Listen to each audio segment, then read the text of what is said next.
coach. You beat WT to end the year, second conference title in 3 years. How's it feel? It feels great. Anytime you can reach goals that you set at the beginning of the season, obviously our number one goal each and every year is to win the Lone Star Conference Championship. And, achieving that 2 of the last 3 years. And, we were in the fight last year a little bit too for a while. But, it's just an honor. It is, because the programs that we face each and every week in the Lone Star Conference are really good football programs, a lot of tradition. And to go and run the table in the Lone Star Conference against, those teams is something special. So I'm really proud of our guys, our continued buy into what we're selling here, the culture that they believe in, and how hard they work in the off season and in season and practice and all those things that that come together to put together a Lone Star Conference Championship team. I couldn't be more proud. And then the staff, our staff.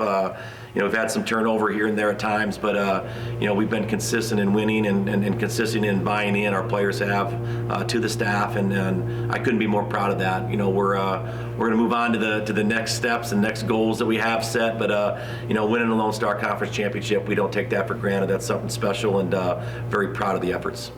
So you came into last week's game having already won the LSC on the road week prior. But what did it mean for you and your team to officially celebrate with the trophy in front of this home Contra Valley crowd? Well, it helped that we won on that part on Saturday. It'd be tough to celebrate the Lone Star Conference Championship when we lose a game. But it was great. Doing it in front of our fans.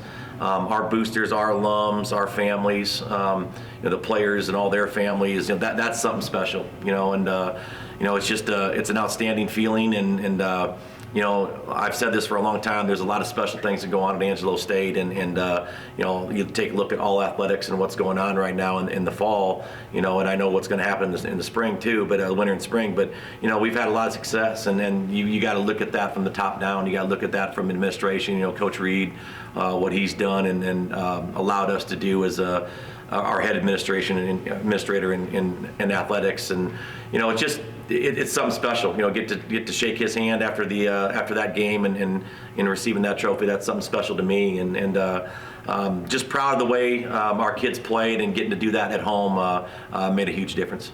Talk about your quarterback's performance. I had to write down some of these stats. Went 13 of 23 passing, 13 of 23, 238 passing yards, 4 touchdowns.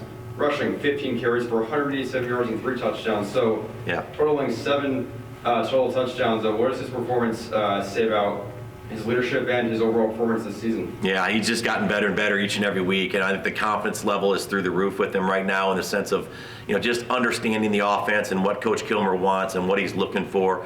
One stat that I'll talk about a little bit, for playing 11 games, he has 0 interceptions. He didn't throw a single interception this year, and that kid, it shows the maturity he has. Younger quarterbacks sometimes will force a football here and there, and Braden hasn't done that. He's made great decisions with the football. Obviously, the stats speak for himself and how much he's improved throughout the whole year. And I couldn't be more proud of him, because he works hard and he comes to practice each and every day with great energy, great excitement.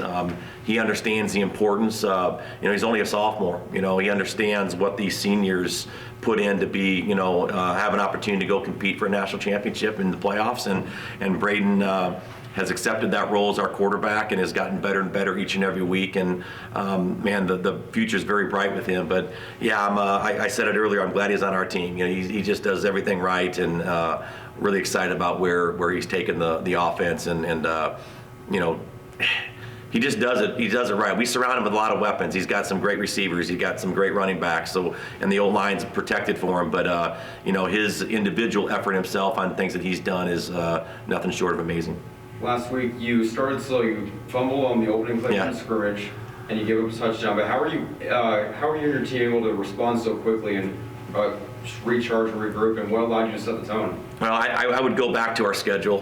We face really good football teams all year. We lost our first 2 games of the season against 2 very good MIAA teams in Fort Hays and Emporia State. I think they ended up the season like 15-6 or 15-7 or something like that in the year combined. So, we faced really good teams. So we've been in adversity before. We've seen it, and our guys just they have confidence. They understand that the football game's not going to be won or lost in that first quarter, but you can hurt your chances at times. So our guys just went out and executed, didn't panic. You know, we talk about riding the waves. There's going to be good and bad in a college football game, and staying consistent in what we do and belief. And you know, it was a matter of time before we got going on offense. You know, we felt like you know, we could do some things through the pass game. We felt we matched up pretty well there with it, and Braden did a great job, obviously, both run and throwing the football. But you know, defensively, I'll be honest with you, I thought we were kind of sloppy a little bit on defense right away to start, but got going. I don't know what it is. We're a second half defense for sure. You know, we didn't give up a point in the second half. I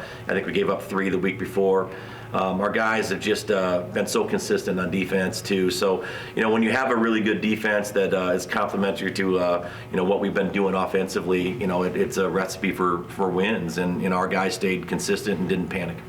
You faced Bemidji State to kick off the playoffs. What Yeah. sort of game can we expect, and what, in your words, what makes Angelo State's home field advantage great? Well, first off, the what makes it great at home is our fans. You know, we get great support.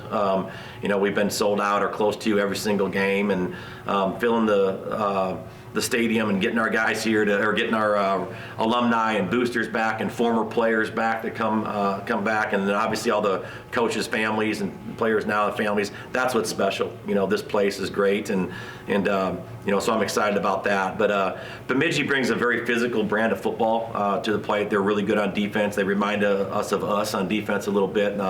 You know, they fly around. I think they're in the top 10 or 15 in the total defense in the country, and you know, they just do some great things. They're coached well.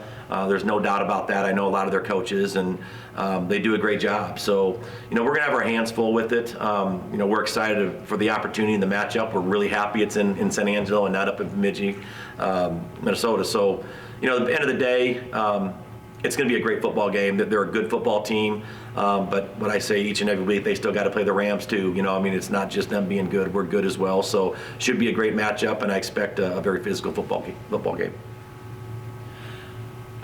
So just take a look at the bigger picture, just more of like of our super region as a whole. Yeah. Was there maybe any surprise that you personally were like surprised about the way that the bracket formed out, or are you kind of just happy with how everything looked? Yeah, I think it looked pretty good. You know, I do. I know, you know, with 2 and 3 losing ahead of us, and we were sitting at 4. I think some people were kind of, you know, why didn't we get the 2 and Western Colorado got it? But Western Colorado went 10-1. You know, they're a good football team, and so there's not a whole lot of complaints coming from that part of it. I felt like that was a good seed for us, and you know, it just at the end of the day, it doesn't matter if you're 1 or it matters if you're 1. The bye is pretty nice, but 2 through 7, you still got to beat everybody to get to where you want to go. So, you know, we feel like, you know, getting in and having a home game week 1 is something special. But yeah, I felt it was good. You know, the good seed, and you know, we're just excited to be in the field and have a chance to go compete and see if we can't get ourselves to a national championship game. And of course, you know, we talked about Braden all season. We talked about your running game, talked about your defense. Is there a specific unit of position on your team that you think is going to be that X factor for y'all during your playoff run this year? Well, on offense, man, I just, you know, you look at our receivers, I just think, you know, we don't have that one guy with 50, 60 catches and like a lot of teams do, but we have a bunch of guys with 20, you know what I mean? And, you know, we're the number 2 pass offense in the conference. And we don't have, I think our highest pass receptions is 25 by Kell, you know, so, you know, we spread the ball out and we're tough cover. On that, when you got 4 guys out there and sometimes 5 and some of our empty stuff that we do, you know, we're a tough cover. But you got to look at that position for sure. But at the end of the day, it all starts in the O-line and the D-line. And our offensive line has been a staple of the success we've had this year. And, you know, I look forward to watching them play again and continue to do what they do up front, protect Braden, give him time, block for him in the run game as well, and do things. So I would say those 2 positions on offense for sure. Receivers have been amazing, and our O-line is what they are, and they've just been a solid group all year. Thank you, Coach. Yep. Thanks, guys.